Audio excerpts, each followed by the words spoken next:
Batting order बदलने के पीछे ये 3 वजह है या कोई चौथी वजह है अखिलेश जी?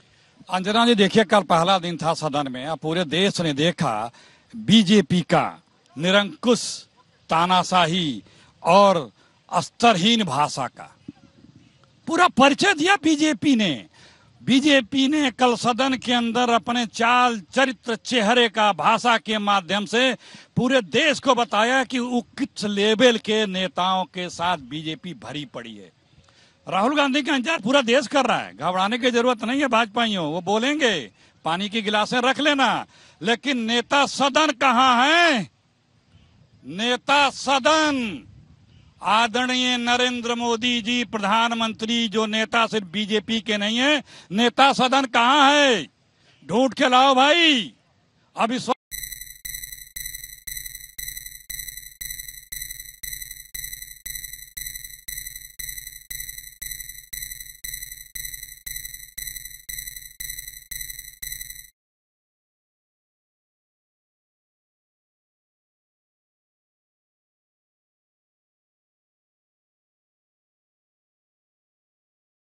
एक व्यवस्था के तहत अविश्वास प्रस्ताव लाया जा रहा है, सदन में देश की बातें रखी जा रही हैं। प्रधानमंत्री जी नदारत रहते हैं, दिन भर बोलते हैं, दिन भर टीवी पर दिखने का चाव रखते हैं, दिखते भी रहते हैं, लेकिन सदन जो देश का मंदिर है लोकतंत्र का, वहां आने से पांव थरथराते हैं।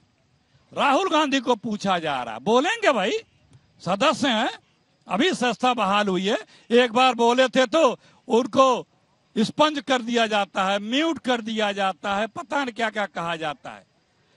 कल भाषा सुना ना, एक केंद्रीय मंत्री की भी भाषा देश ने सुना, एक सांसद की भी भाषा सुना, सबने देखा कि ये है बीजेपी का असली चाल चरित्र चेहरा और बीजेपी का लोकतंत्र के प्रति क्या रवैया और व्यवहार है। अरे भाई, जब हमारे प्रधानमंत्री नेता सदन ही नहीं आते हैं, ठीक है, और इतने महत्वपूर्ण विषय पे, देश के मौजूद हालातों पे चर्चा हो रही है, हाँ। सदन में आते क्यों नहीं है? कब आएंगे?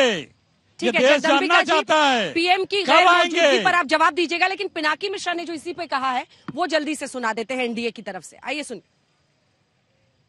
Mr. Chairman, I have always believed that the Congress party is adept at snatching defeat from the jaws of victory.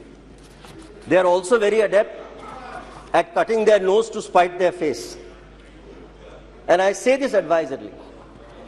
They know every time the Prime Minister has got up to speak on the floor of this House, and I think his worst political adversaries will recognize the fact that he is a peerless orator.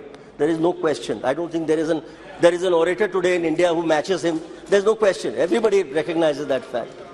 So every time he gets up on the floor of the House, he puts the Congress party through the shredder. I mean, they actually go through a shredding machine. So I cannot understand why they should cut their nose to spite their face, ask him to come to the House and put them through the shredder, as I have no doubt he will when he replies on Thursday. PM की गैर मौजूदगी, क्योंकि हमने देखा दिल्ली सेवा bill पर दोनों ही दिन गृह मंत्री मौजूद थे, लोकसभा में भी राज्यसभा में, सबको सुन रहे थे। अंजना जी, मैं 100% पार्लियामेंट में रहता हूं, हाँ। और मुझे लगता है कि हर दिन पार्लियामेंट में प्रधानमंत्री जी भी रहते हैं। कोई परिहार फॉरेन का डेलीगेशन हो तो कहीं पार्लियामेंट के बाहर चले जाएं। मैं कहता हूं कि परंपरा भी तो जाननी चाहिए, कि परंपरा ये कि अगर महामहिम राष्ट्रपति का अभिभाषण होगा तो जब नेता प्रतिपक्ष या कांग्रेस के नेता बोलेंगे, हाँ। उस समय प्रधानमंत्री जी स्वयं बैठे रहते हैं, या जब जवाब देना होता है वो जवाब देते हैं। इस अविश्वास प्रस्ताव का जवाब वही देंगे जो इतना चीख चीख के कह रहे हैं।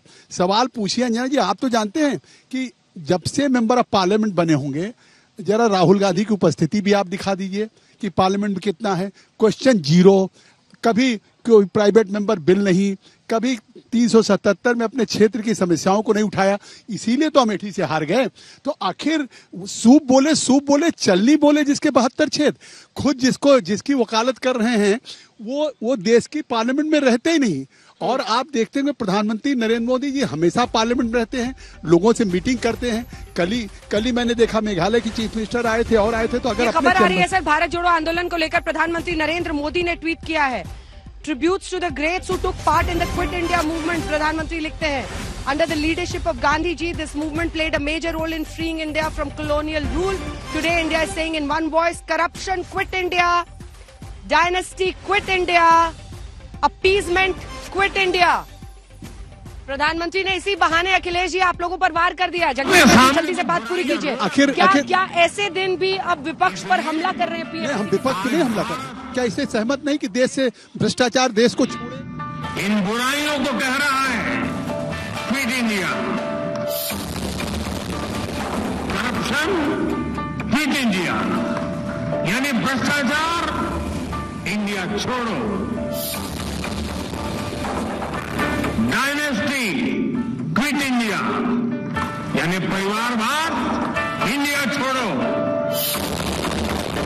Appeasement, quit India. यानी तुष्टीकरण, इंडिया छोड़ो. इंडिया में समाई बुराइयां देश के लिए बहुत बड़ा खतरा है. देश के लिए बहुत बड़ी चुनौती भी है. मुझे विश्वास है हम सभी अपने प्रयास से इन बुराइयों को समाप्त करेंगे, परास्त करेंगे और फिर भारत की विजय होगी, देश की विजय